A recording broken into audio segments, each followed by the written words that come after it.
دیرپا ہوتا ہے. جھوٹ جو ہے وہ وقتی طور پہ اچھا لگتا ہے, بعد میں پتہ چلتا ہے کس نے کیا کیا. میں نے سٹینڈ لیا. میں جس چیز کو ریاست کے خلاف سمجھتا تھا, جس چیز کو میں حنزہ کے عوام کے لیے میں سمجھتا تھا کہ اس سے نقصان ہو رہا ہے, میں ہر اس بات پہ جس سے جی بی کو نقصان پہنچتا تھا میں نے اس بات پہ سٹینڈ لیا.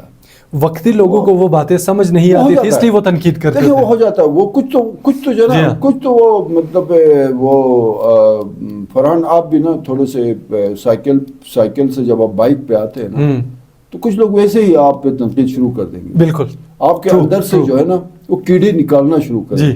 تو کیا ہم ان کی تنقید کے خوف سے کیا کریں؟ بالکل سر, ہمارے معاشرے میں یہ مسئلہ بھی ہے نا کہ کوئی ترقی کرتا ہے تو ہم ٹانگیں کھینچنے میں جلدی لگ جاتے ہیں نا, کہ اس کو سپورٹ کرنے میں, نہ بیک اپ کرنے میں. یار دیکھیں آپ جو جس پروفیشن میں بھی آپ ہیں نا سر, وہاں پہ آپ دیانتداری, ایمانداری, محنت اور سیدھے راستے پہ چلتے ہوئے کام کریں. دنیا کی کوئی طاقت آپ کی ترقی کو نہیں روک سکتی. میں ایک اور چیز آپ کو بتا دوں جو میرے ساتھ ہوا, اور میں ابھی میری 56 سال کی ایج ہے, میرے ابھی 2 نواسے, ایک نواسی بھی ہے, میں عمر کے اس حصے میں ہوں.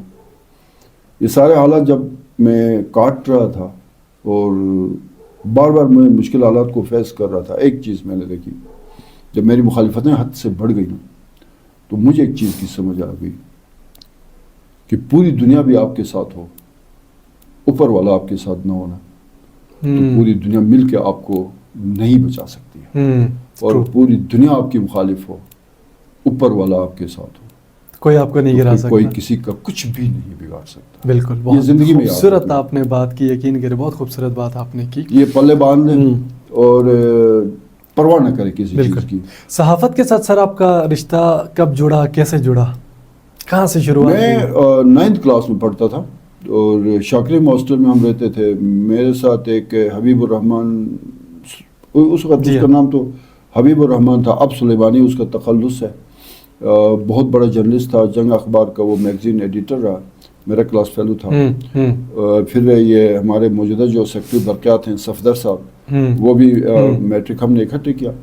تو صفدر صاحب بھی اس کے مزاج میں بھی اس وقت بھی وہ اس صحافتی کیڑا تھا, مجھ میں بھی اس وقت بھی صحافتی کیڑا. ہم چھوٹے چھوٹے سے نا یہ میگزینز کے لیے اس وقت لکھا کرتے تھے. حبیب الرحمان کا بھی, اور یہ علی مردان بھی میرا کلاس فیلو رہا ہے. اچھا, تو ہم کافی لوگ جو ہے نا وہ اس کیڑے میں تھے, پرابلم اس مسئلے میں شامل تھے. تو پھر وہ آخر ابھی جا کے ہم ایک دوسرے سے ملتے ہیں, دیکھتے ہیں. تو وہ شروع میں کچھ چیز میں نے کہا نا, کچھ چیزیں آپ کی نا وہ خداداد صلاحیت ہیں. جی صحیح ہے. وہ پھر بعد میں نا آپ تھوڑا اس کو پالش کرتے ہیں تو اس کا پھر رزلٹ آتا ہے. تو میں نے رپورٹنگ سے کام شروع کیا تھا K2 اخبار میں 1996 میں, 95-96 میں. پھر میں صرف 2 سال کے بعد میں گلگت پریس کلب کا پریزیڈنٹ تھا 24 سال کی ایج میں. اچھا, زبردست. 98-99 میں میں پریزیڈنٹ تھا پریس کلب کا. 2001 میں اگین پریس کلب کا پریزیڈنٹ رہا. پھر وہ طبیعت میں بے چینی تھی, یہاں سے جا کے میں ڈسٹرکٹ کونسل کا الیکشن لڑا, وہ جیتا. 5 سال میں وائس چیئرمین رہا ضلع کونسل کا. پھر واپس اس فیلڈ میں آیا 2009-10 میں. وہ 5 سال میرا ٹینیور پورا ہوا. پھر میں اس رپورٹر, پھر وائس چیئرمین, پھر میں ایک اخبار کا ایڈیٹر بن گیا. اوصاف کا میں ریزیڈنٹ ایڈیٹر تقریباً 2023 تک, 11-12-13 سال جو بھی بنتے ہیں. پھر میں گلگت بلتستان کی اخباری صنعت کا سب سے بڑا عہدہ ہوتا ہے جو ہمارے اخباری مالکان کی تنظیم ہے, Gilgit Baltistan newspaper society, اس کا میں 5 سال پریزیڈنٹ رہا. تو اب عہدے آپ گنیں گے تو میں منسٹر بھی رہا, میں نے آرٹس کونسلز کو بھی لیڈ کیا, میں نے پریس کلب کو بھی لیڈ کیا, میں ڈسٹرکٹ کا وائس چیئرمین بھی رہا, پھر میں اخباری مالکان کی تنظیم کا پریزیڈنٹ بھی رہا. تو جہاں پہ بھی گیا میں نے پوری محنت, جانفشانی, ایمانداری سے کام کیا. پھر وہ رزلٹ آتا تھا. ٹھیک ہے, میں نے آپ بتایا 1100 کالم, کوئی بتائے جی بی میں کسی نے اگر 1100 کالم لکھے. پھر جب یہ شفٹ ہوا سارا, یہ میڈیا کا ایک وہ فارمیٹ چینج ہوا, پرنٹ میڈیا سے جب ہم الیکٹرانک میڈیا میں 2018-19 میں انٹر ہوئے, تو اس وقت میں اس ڈیجیٹل میڈیا کی طرف آیا. اور پچھلا میں دیکھ رہا تھا، میں اپنے اوصاف ڈیجیٹل کے اوپر، IMN کے اوپر، پھر مختلف تمام چینلز کے اوپر چھوٹے بڑے تمام پروگرام بنائے، تو کچھ 400 کے قریب پروگرام میں نے کنڈکٹ کیے یا ان میں بطور میزبان میں شامل رہا. تو یہ پورا ایک کیریئر ہے یار فرحان، بس اچھا رہا. میں اب اس کو جو ہے نا وہ مائنس پلس کرے نا، رزلٹ بہتر ہی آ رہا ہے. مار بھی بہت کھائی، رگڑے بھی بہت کھائے، ظاہر ہے بندہ جب سٹرگل کرتا ہے تو مشکلات آتی ہیں، دشمنیاں بھی بہت مول لی، اچھا پنگے بھی کیے. مطلب جو پنگے سے یاد آیا، ایک دفعہ تو آپ نے کسی پوڈ کاسٹ میں سیدھے ایک کو دھمکی ہی دے دی، میں بیٹھا ہوں یہاں پہ آ جائے. اس کی کیا سٹوری تھی یہ بتائیے. نہیں بس وہ اس میں نا بار بار ڈسٹرب کرتے نا آپ کو، کوئی میسج کر کے کچھ کر کے. وہ تو آپ کو بیچ کا ایک واقعہ پتہ ہوگا کہ میں منسٹر تھا، مجھے رات 11 بجے کال آئی، تھریٹ. وہ کہا جی آپ کہاں پہ؟ میں یہاں پہ ہوں. انہوں نے کہا جی کہ آپ جو ہے نا اپنے حدود میں رہیں. تو آپ کو پتہ ہے بس اس کے بعد پھر وہ معاملات آگے بڑھتے ہیں. میں نے کہا یار حدود میں تو میں رہوں گا، بچے تم اپنا بتاؤ کہاں پہ. ڈائریکٹ آپ کو کال کر کے ڈائریکٹ کال آئی، ڈائریکٹ. وہ بندہ ان کو ٹریس نہیں کیا، وہ بندہ بعد میں ٹریس ہوا. میں نے کہا یار بتاؤ نا تم کدھر ہو. میرے ساتھ میرا بیٹا بھی تھا، میں سیم سیکٹر میں کسی پروگرام سے فارغ ہو کر تھکا ہوا تھا، گھر گیا تھا. تو اس نے کہا میں فلاں کیا ہے یہ اتحاد چوک کا بتایا. ٹھیک ہے. میں نے کہا ٹھیک ہے آپ رکے نا. میں سیدھے سونی کوٹ سے گاڑی ٹرن کی، میں سیدھے وہاں پہنچا. میں نے اسی نمبر پہ کال کیا، نمبر وہ بزی کرتا رہا. میں مدینہ مارکیٹ گھوم پھر کے دیکھا، کوئی بندہ نظر نہیں آیا. کوئی 3-4-5 منٹ بعد میں بار بار کال کی، اس نے نمبر بند کیا. تو نمبر میرے پاس آیا تھا. میں نے اسی وقت سیم صاحب کو رپورٹ کیا، سر میرے ساتھ یہ ہوا. سیم صاحب نے مجھے کہا آپ ورملی IGP صاحب کو بتا دیں. IGP صاحب کو وہ بندہ بعد میں ٹریس ہوا، معافی تلافی کر کے وہ ختم کیا.